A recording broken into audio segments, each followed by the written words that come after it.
Servus, wir gehen mal wieder durch einen Park, schauen wir, was es hier gibt, schauen wir, was wir hier auf Deutsch wie erklären und beschreiben können und schauen wir, welche neuen Wörter ihr in diesem Video lernen könnt. So, ich gehe durch einen Park, wie gesagt. Es ist jetzt gerade ungefähr Mittagszeit, das heißt, die Sonne steht ganz hoch. Die Sonne steht eigentlich fast im Zenit. Nicht mehr ganz, aber fast. Ja? Der Zenit, das ist, wenn die Sonne wirklich sozusagen 90 Grad zur Erde am Himmel steht. Aber es ist schon ein bisschen vorbei, trotzdem sehr heiß. Trotzdem bin ich sehr gern draußen, auch wenn es sehr heiß ist.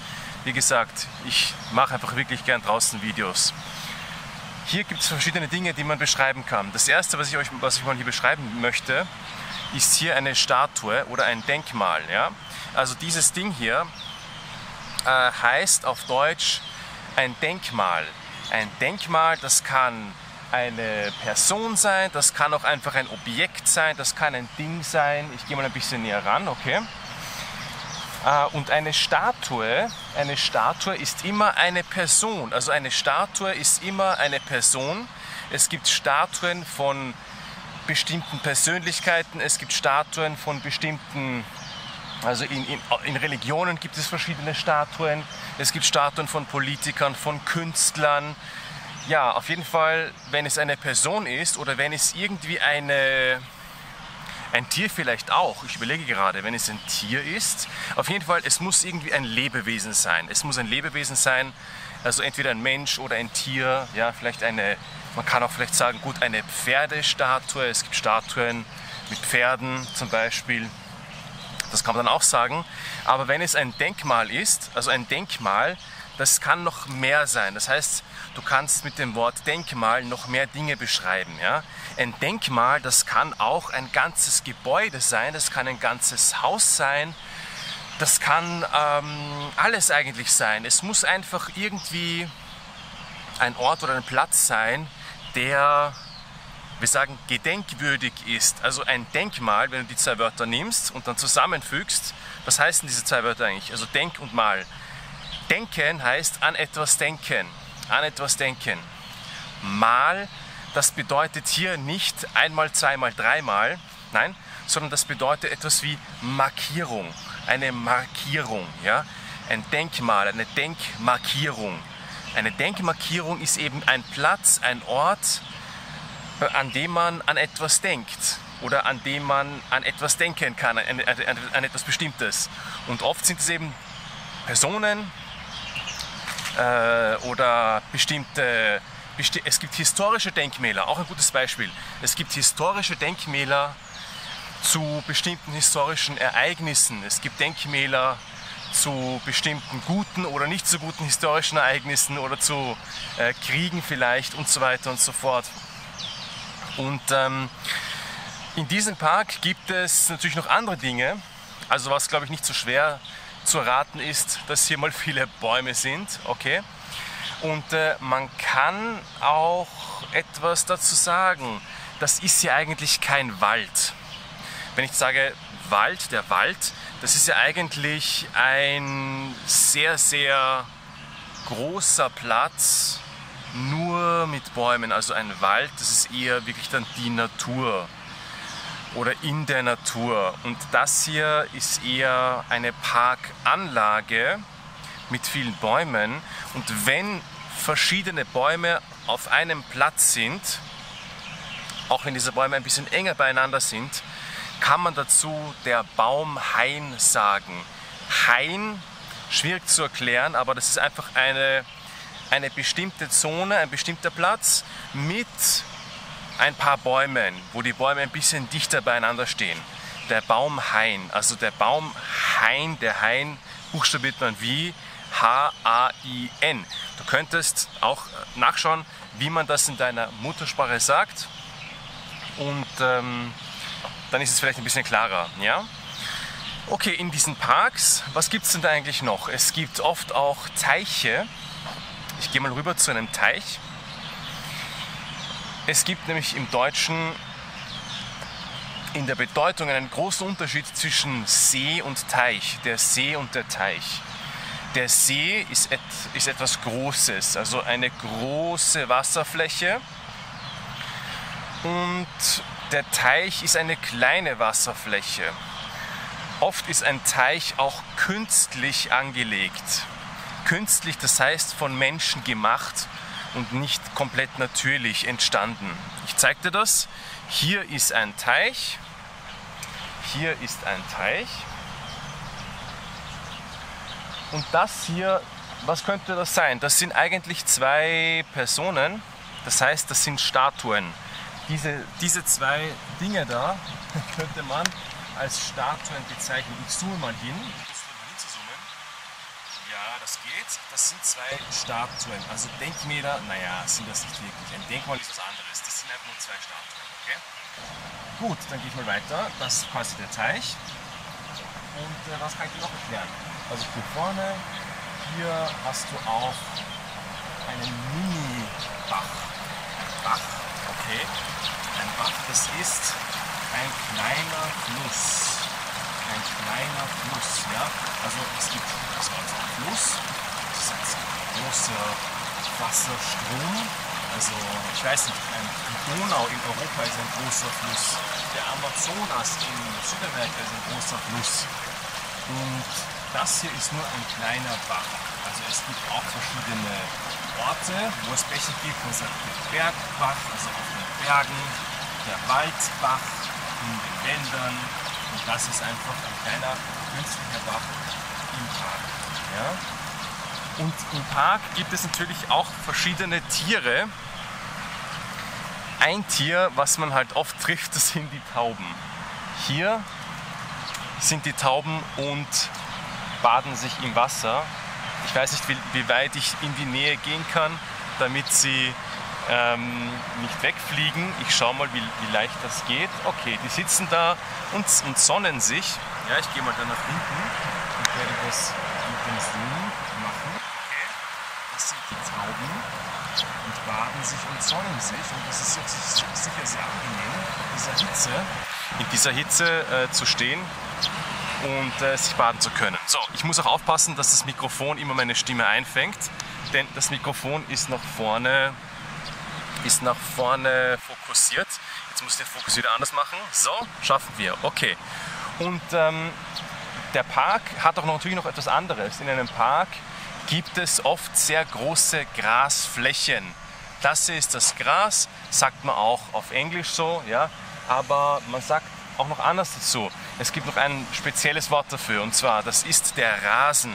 Der Rasen, das ist eine Grasfläche, die künstlich ist. Also normalerweise, wenn es nicht künstlich ist, ich überlege gerade, wenn es natürlich gewachsen ist, kann man dann auch Rasen sagen? Vielleicht schon, vielleicht ist es auch, naja, ich würde sagen, das ist dann eher so etwas wie Wiese. Die Wiese, ja. Wenn es natürlich ist, ist das die Wiese. Und wenn es künstlich ist, also von Menschen gemacht ist, dann sagt man eher Rasen dazu. Obwohl ich glaube, dass man hier auch Wiese sagen kann.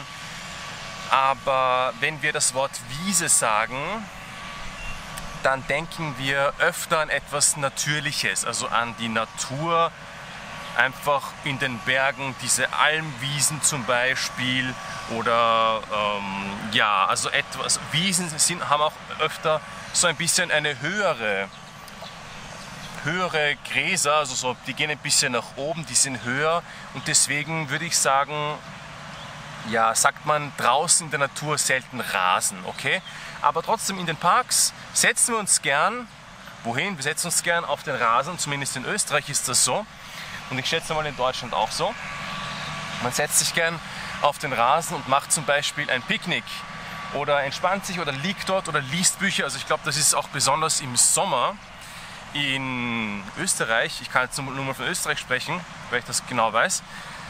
In Österreich ist das ganz, ganz beliebt und üblich, dass man im Sommer ein Buch nimmt zum Beispiel und sich einfach ins Gras, auf den Rasen setzt und dort einfach liegt, die Sonne dann genießt und Bücher liest oder vielleicht setzt man sich mit einem Freund oder mit einer Freundin gemeinsam hin.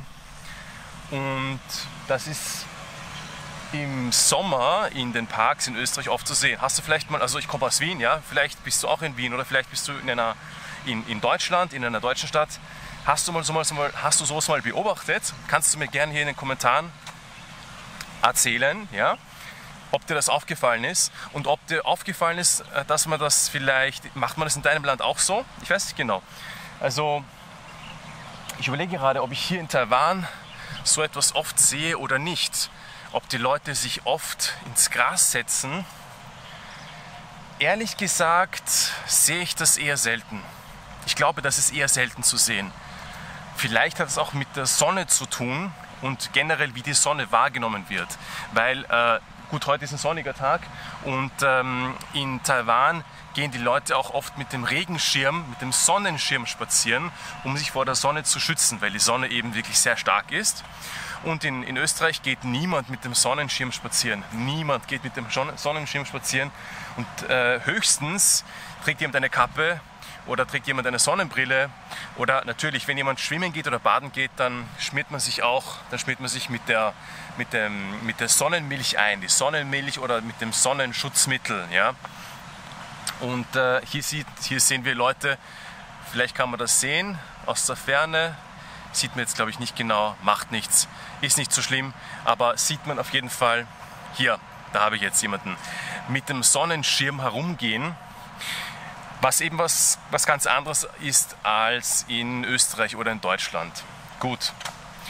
Und noch etwas Interessantes, dass man hier in den Parks in Taiwan nicht so leicht überall rauchen kann. Also ich weiß nicht genau, wie das in Deutschland ist, aber in Österreich, zumindest in vielen Parks, kann man rauchen. Da kann man schon rauchen, ja. Und hier kann man nicht immer rauchen. Hier hast du ein Rauchen verboten Zeichen. Ein Zeichen ist das, Rauchen verboten, ja. Was kann ich dir noch hier erzählen? Gibt es, ja, Spielplätze gibt es hier auch, aber die Spielplätze, auch interessantes Ding. Ich gehe mal darüber zu einem Spielplatz, okay? Da ist ein Spielplatz. Die Spielplätze in Österreich sehen ganz anders aus als in Taiwan. Natürlich gibt es eine Rutsche, also ich kann dir auch diese Bezeichnung, diese Namen hier beibringen in diesem Video, wie diese Bestandteile eines Spielplatzes heißen. Okay? Ich muss nur von einem LKW, da ist ein LKW, da muss ich noch ein bisschen einen Bogen machen. Einen Bogen machen heißt ein bisschen weiter weggehen. Ich mache einen Bogen um den LKW. Heute hast du so viele Wörter, die du lernen kannst, damit es hier nicht so laut im Video ist. Okay, ich gehe mal weiter. Und ich gehe Gott sei Dank im Schatten weiter. Und mache einen großen Bogen um den LKW, damit er nicht so laut ist. Der Spielplatz, wenn du ihn vielleicht hier in der Ferne siehst, kann man schon sehen? Ja, ich glaube schon. Hier ist der Spielplatz. Also die Spielplätze sind in Österreich, ich würde sagen, nicht unbedingt größer, aber sie haben irgendwie andere Maschinen, sagen wir so. Maschinen oder ja, andere Geräte.